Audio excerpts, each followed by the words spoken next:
Halo teman-teman peserta didik, perkenalkan nama saya Nabila Lisa selaku guru mata pelajaran ekonomi kelas 11. Pada pertemuan kali ini, materi yang akan kita bahas adalah badan usaha dalam perekonomian di Indonesia. Sebelum melanjutkan ke materi, sebelumnya saya akan membacakan capaian dan tujuan dari pembelajaran pada pertemuan hari ini.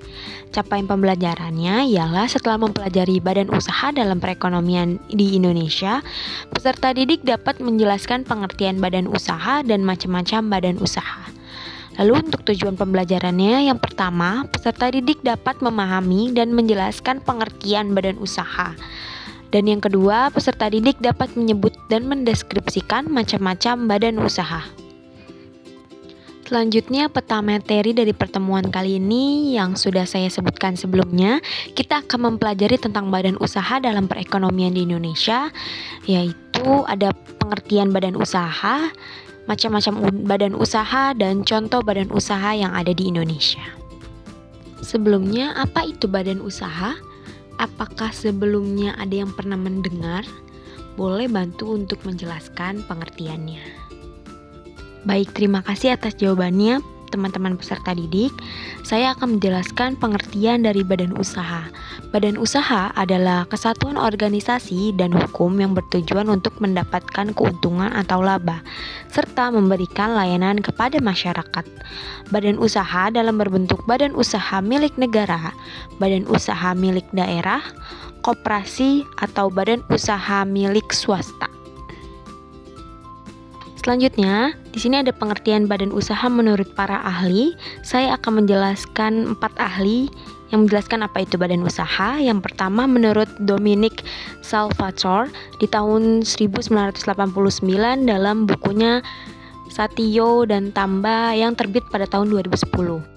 Badan usaha adalah suatu organisasi yang mengkomunikasikan dan mengorganisasikan sumber-sumber daya untuk tujuan memproduksi atau menghasilkan barang-barang dan jasa untuk dijual.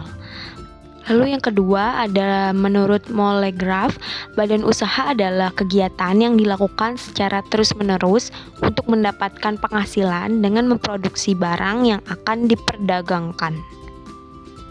Lalu yang ketiga adalah menurut M. Ecklos, badan usaha adalah usaha yang bertujuan untuk mendapatkan keuntungan yang besar dari kegiatan yang dilakukan.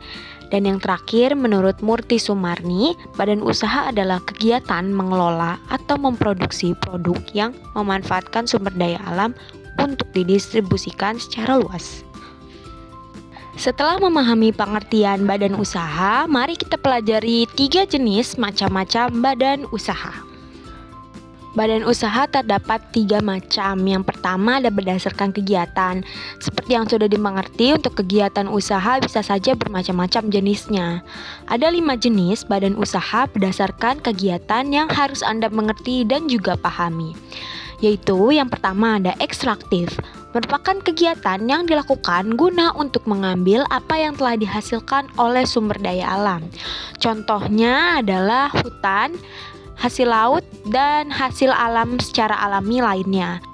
Yang kedua ada agraris, yaitu melakukan sebuah kegiatan yang langsung berhubungan dengan bidang pertanian, seperti pertanian padi atau beras dan pertanian sayur mayur lainnya. Macam-macam badan usaha yang ketiga adalah perdagangan. Perdagangan adalah kegiatan membeli maupun menjual kembali barang tanpa harus mengubah bentuknya.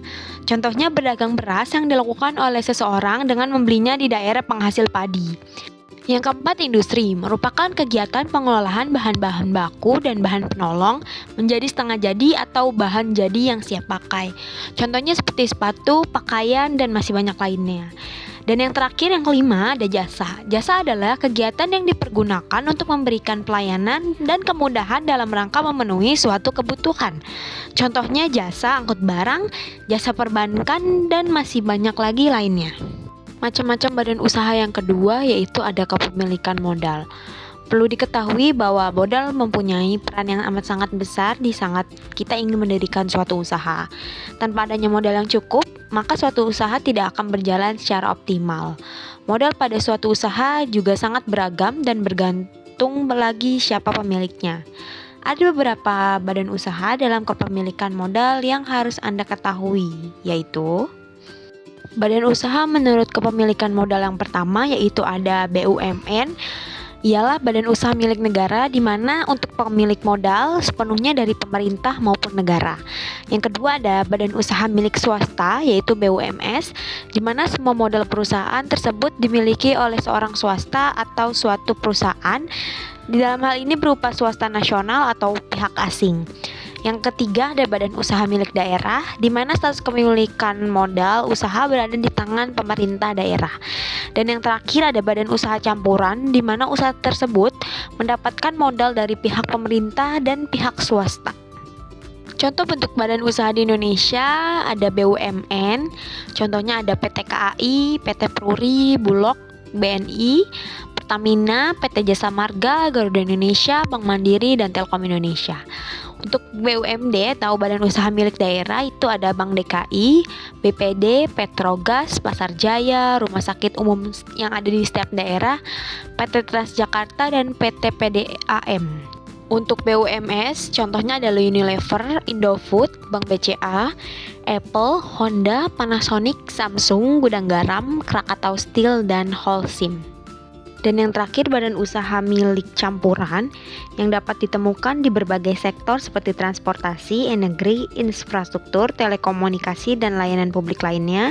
Contohnya proyek kereta api yang melibatkan kerjasama antara pemerintah dan perusahaan swasta untuk pengembangan, pemeliharaan, dan pengoperasian jaringan kereta api.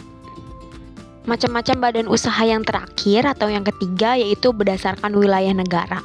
Globalisasi ekonomi ini telah berhasil menyebabkan banyaknya jenis usaha yang didirikan di luar negeri atau usaha luar negeri yang didirikan di dalam negeri. Ada beberapa badan usaha yang termasuk dalam kategori wilayah negara. Yang pertama yaitu penanaman modal dalam negeri, di mana semua status kepemilikan modal perusahaan berada di tangan masyarakat dari negara itu sendiri. Lalu yang kedua ada penanaman modal asing, yaitu perusahaan milik asing yang melakukan operasional di wilayah Indonesia atau di dalam negeri. Contoh perusahaan penanaman modal dalam negeri yaitu ada PT Pertamina Persero, PT Telkom Indonesia Persero, PT Industri Jamu dan Farmasi Sido Muncul Tbk, dan PT Bantul Prima. Contoh perusahaan penanaman modal asing ialah PT Freeport Indonesia, Unilever, Toyota, Nestle, Google, Maybank, Medco Energi, HM Sempurna, dan Astra Internasional. Kita sudah sampai di penghujung materi pada pertemuan kali ini. Saya akan menyampaikan kesimpulannya, yaitu badan usaha adalah kesatuan hukum, teknis, dan ekonomi yang bertujuan untuk mencari laba atau suatu keuntungan. Badan usaha seringkali disamakan dengan perusahaan. Badan usaha di Indonesia dapat dibedakan berdasarkan kepemilikan modal, jenis badan usaha, dan kegiatan usaha. Selanjutnya saya akan memberikan tugas pada pertemuan kali ini, yaitu setelah menyaksikan video pembelajaran, kalian silahkan mengerjakan kuis dan tugas yang diberikan oleh guru mata pelajaran, lalu dikumpulkan sebelum waktu pengerjaan habis. Baik, terima kasih teman-teman peserta didik telah menyimak dan memahami materi yang saya sampaikan pada pertemuan kali ini. Semoga ilmunya bermanfaat. Terima kasih.